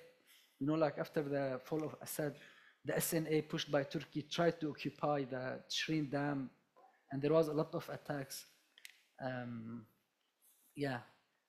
maybe I can just like quickly respond to the second one in Arabic. Please. الفكرة إنه يعني موضوع حداثة الساحل ما كان اقتتال، هو والعدد اللي أعلنت عنه الأعلن أنه الأمن العام ما كتير، يعني هو بده كمان تحقق، لأنه الكمين اللي صار يوم 6 شهر بالدالية بهيدي القرية كنا عم نحكي عن 12 13 أو 15 عنصر، وأكيد هذا مدان ومن حق السلطات ضبط الأمن بحالة النزاع المسلح وكذا، ولكن الطريقة التي قامت بها الحكومة بموضوع النفير العام والجهاد وإرسال آلاف المقاتلين وقتل الناس بناء على هوياتهم، هو ما في دولة بتتعامل بهيك منطق. هذا تعامل منظمات إرهابية قولا واحدا. ما في دولة تحافظ على تضبط السلطة تعمل كذا، ما فيك تقتل بهذه الطريقة البشعة. يعني بحماة، بقرية الرصافة بريف حماة، يعني الشهود عم بيحكوا عن رؤوس تم قطعها، قلوب تم إخراجها من أجسام الناس. يعني الدولة السلطة تضبط الأمن، أكيد في فلول للنظام، أكيد في رح يكون في محاولات. كان في هجمات، بضعة هجمات منسقة هي مدانة الرحمة لعائلات الأمن العام، ولكن الطريقة التي يعني تعاملت بها السلطات مش طريقة الدولة ولا ذهنية الدولة. يعني ما ممكن يعني. وكمان نفس الشيء انه شو ممكن الحل انه كل الناس تشارك. ما ممكن يعني. حتى السنة المعتدلين تم اقصائهم، الكرد تم اقصائهم، معظم الناس تم اقصائها. اذا حابب تبني بلد جديد بدك تتعامل بذهنية جديدة. ما فيك باعلان دستوري تحط كل الصلاحيات بين ايد رئيس الجمهورية، هو بيعين ثلث مجلس الشعب ويعين لجنة، هي اللجنة اصلا تعين، وايضا المحكمة الدستورية. يعني أسوأ أنواع الدكتاتورية، ولكن بلبوس يعني هي محاولة تطييف، يعني محاولة إظهار أنه هن السنة هن عم بيحكموا وصار دورنا، ومثل هذا الكلام اللي ما بينحكى على العام. هذه ليست عقلية بناء دولة. الدولة هي أنه كلنا نشارك بهذا المستقبل بلادنا ونبني بلد على أساس المواطنة. أكيد كلنا ضد التقسيم والطائفية والكل شيء، ولكن بنحط هذه المشاكل على الطاولة نحكي فيها لحتى نبني دولة مبنية على المواطنة المتساوية لكلنا، يكون فيها أفرادا وجماعات لنا نفس الحقوق والواجبات. شكرا. Maybe I just want to check if Wajih is still with us and if she would like to add anything as someone who's been in Syria all this time and is working on the ground. وجيها بتحبي تحكي شيء؟ نعم معكم. تفضلي إذا بتحبي تعلقي على أي سؤال أو تجاوبي. شكرا. بصراحة يعني سؤال شو في حلول؟ للأسف يعني ما عندي إجابة عليه، لأنه بالحقيقة يعني إيه، نحن بحاجة كمية كبيرة من الحلول. ما بعتقد حل واحد بكفي، ما بعتقد في حدا واحد بيمتلك الإجابة الواضحة عن هذا الموضوع. بس برجع أكيد بضلني أكد على فكرة إنه نحن بحاجة للتشارك، بحاجة للعمل بكل طاقتنا لحتى نقدر نطلع من هاي المرحلة. Thank you. Okay, we have still a number of questions. Let's try to take the right side. So the gentleman right here with the white hair, yeah, behind you. مساء الخير. شكرا لكم على الدعوة على المعلومات القيمة التي تم تقديمها، ولكن أود أن أطرح الأمور بمنظور مختلف. نحن حاربنا الدكتاتورية والنظام الأسدي لمدة 54 عاما من أجل أن نحظى بدولة المواطنة وحقوق الإنسان والديمقراطية لكل أبناء الشعب السوري. ما جرى خلال 11 يوما التي قلبت موازين القوى في سوريا من دولة مستبدة تدعمها كل ديكتاتوريات العالم، والتي يعني أوغلت في الدم السوري بشكل لا مثيل له من تهجير وقتل وتشريد، ولا يزال حتى الآن أكثر من 200 ألف مغيبين لا حدا يعرف أين هم. المدارس 9800 مدرسة مدمرة بالكامل، الملايين الطلاب خارج التعليم، البيوت لا زال المهجرين النازحين داخليا لا زالوا داخل الخيام يتعرضوا لكل أنواع الانتهاكات من طقس ومن عوامل ومن فقر ومن تجويع. كل هذه الأمور موجودة، وجاءت هذه السلطة التي استلمت بدعم دولي لم تأتي بمفردها، وكان هناك توافق دولي أمريكي تركي روسي على أن تكون هذه العملية. ما جرى في البداية أن وقت قالت السلطة اذهبوا فأنتم الطلقاء، فكانت هذه عملية جيدة من أجل منع حرب أهلية أو انتقام جماعي مما جرى في من ضباط الأمن والجيش الموجودين في مناطقهم. سؤالك لو سمحت. سؤالي، أنتم تفكرون بطريقة مختلفة الآن. المطلوب، الأستاذ بسام حكى عن موضوع عدالة تحولية، أنا لم أفهم هذا المصطلح من أين جاء. هذا واحد. اثنين، دور منظمات المجتمع المدني أو الأهلي أو الNGOs بين قوسين التي كانت تسعى لبناء قدرات معينة، ولكن على أرض الواقع هي لم تنجز ما يجب عليها أن تنجزه. ما هي الأدوار التي يجب أن تقوم بها بشكل فعلي؟ السؤال الثالث أو الفقرة الثالثة هي دور المجتمع الدولي والأمم المتحدة وحقوق الإنسان والعمل مجتمعين على رفع العقوبات وإيصال الشعب السوري إلى المستوى الذي يجب أن يصل إليه. وطلب تطبيق القرار 2254 أيضا غير مفهوم. لماذا الآن وقد انتهت سلطة الإجرام تبع الأسد؟ شكرا. شكرا لك. Okay. Let's see.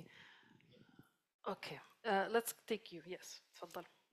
I also want to encourage, I mean, you know, questions, not statements, but also questions. I mean, half the room are women, so please, if you have questions, be encouraged.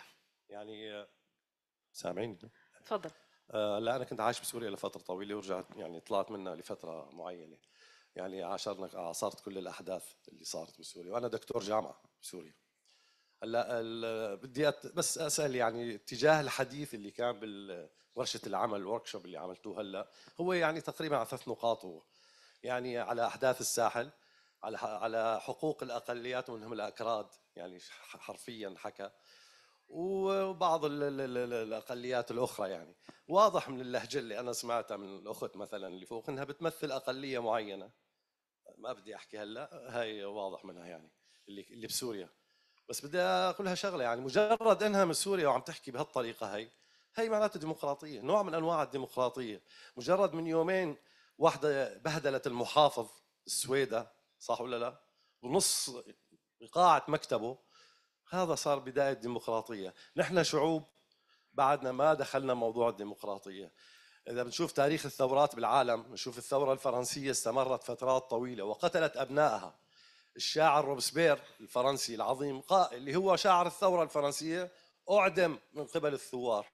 سؤالك سؤالي إنه أنتم بدكم ترجعوا ل 2254، تعرف شو بنص 2254؟ إرجاع الأسد وهو يقود عملية انتقالية للوصول إلى الديمقراطية. فكيف أنتم يعني في تناقض بالموضوع؟ هاي سؤالي.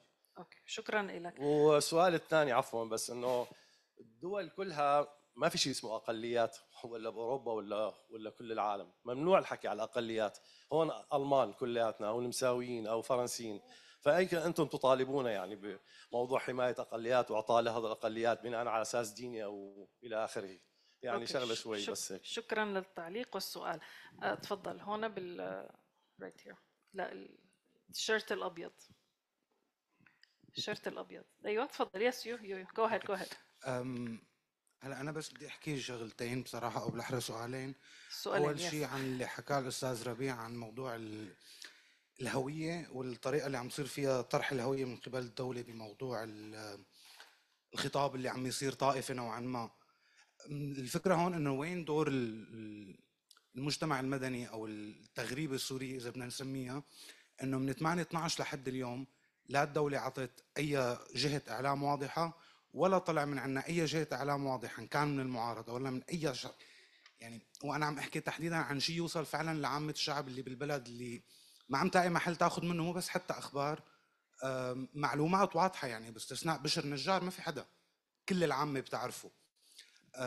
والفكرة الثانية، أي شيء بتحتاجه دكتاتورية هو ضد، والضد اللي عم يطلع عنا حاليا واللي هو أكيد غلط، أنا ما عم شجع له، اللي هو فكرة التقسيم.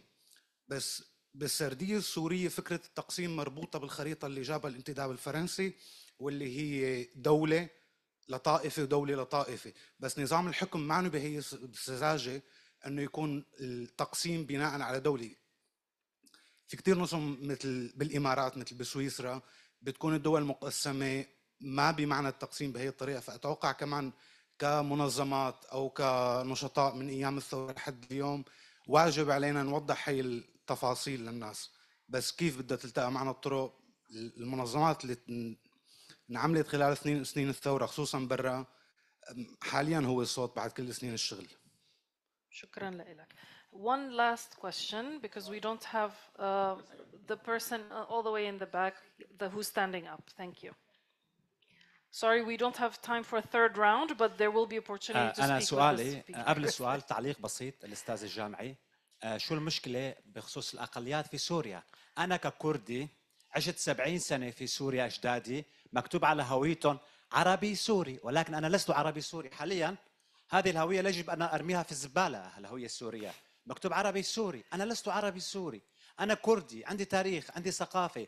يتم إنكار الأكراد في سوريا، والحكومة الجديدة وأنصار الحكومة الجديدة يعتبرون الأكراد لاجئين في سوريا، وعلما الأكراد لديهم تاريخ عريق في سوريا. نعلم. موضوع هل عندك الأقليات سؤال يجب أن نفهمه بشكل جيد. مفهوم.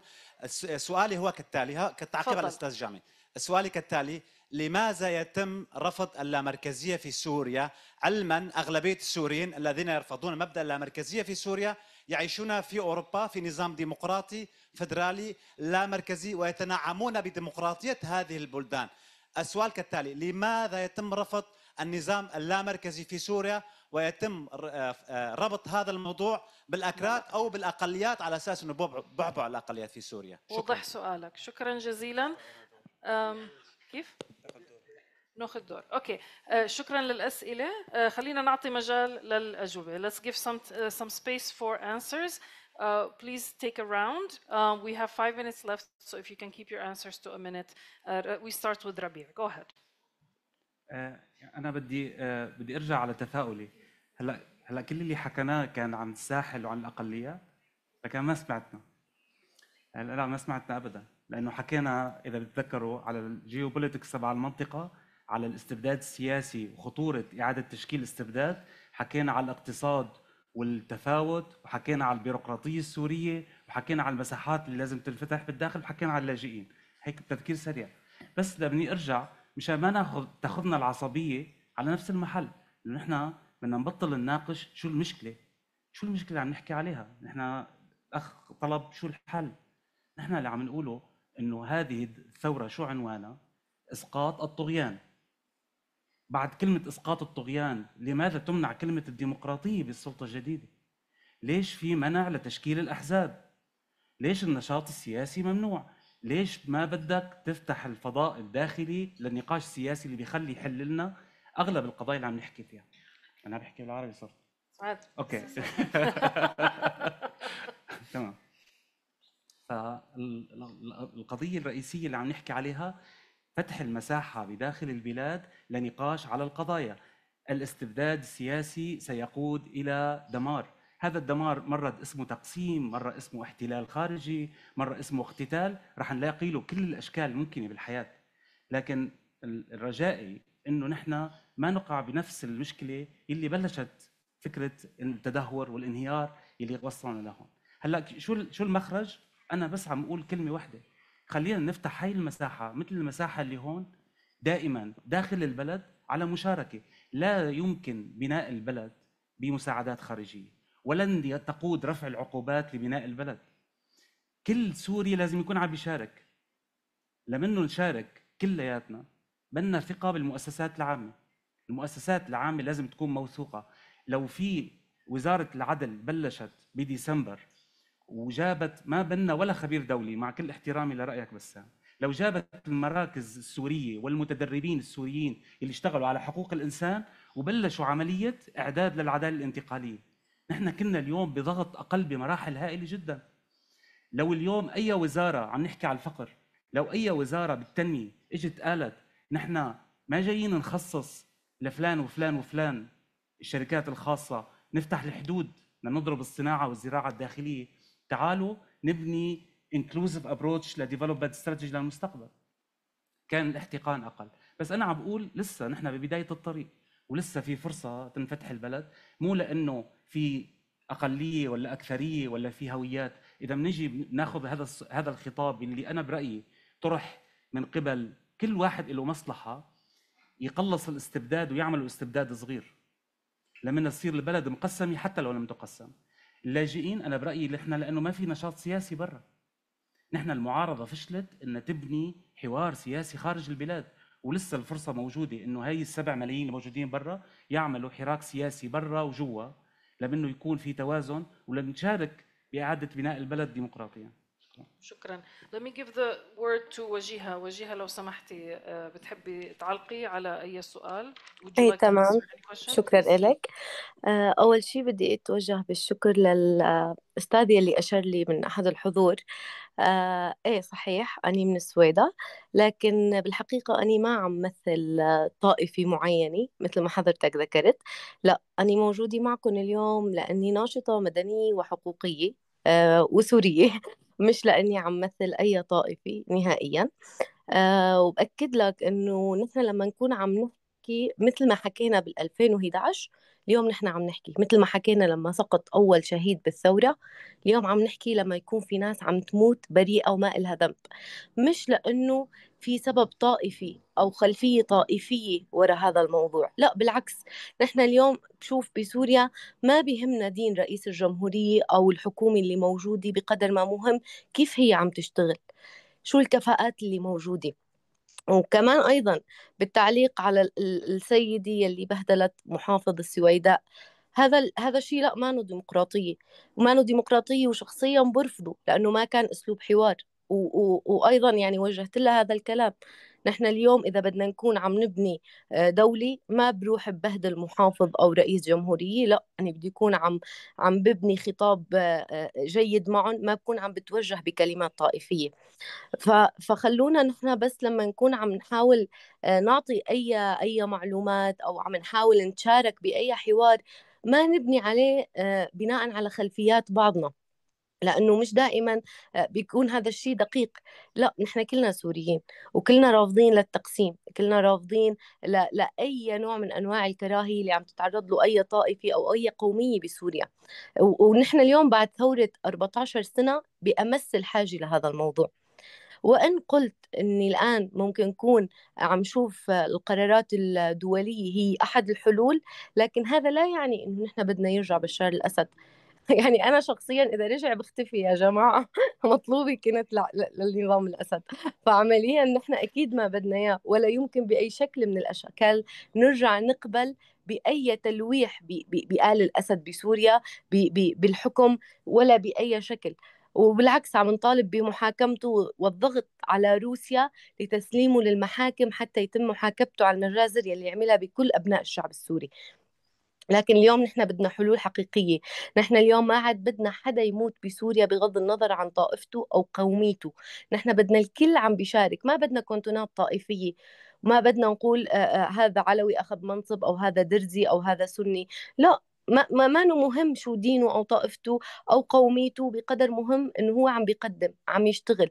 ولا بنرضى ترجع تتقسم البلد طائفيا وكل طائفة إلها حصة. لا، هذا الشيء مرفوض تماما. حبيت نوه لهذا الموضوع وشكرا كثير لكم. شكرا وجيهة.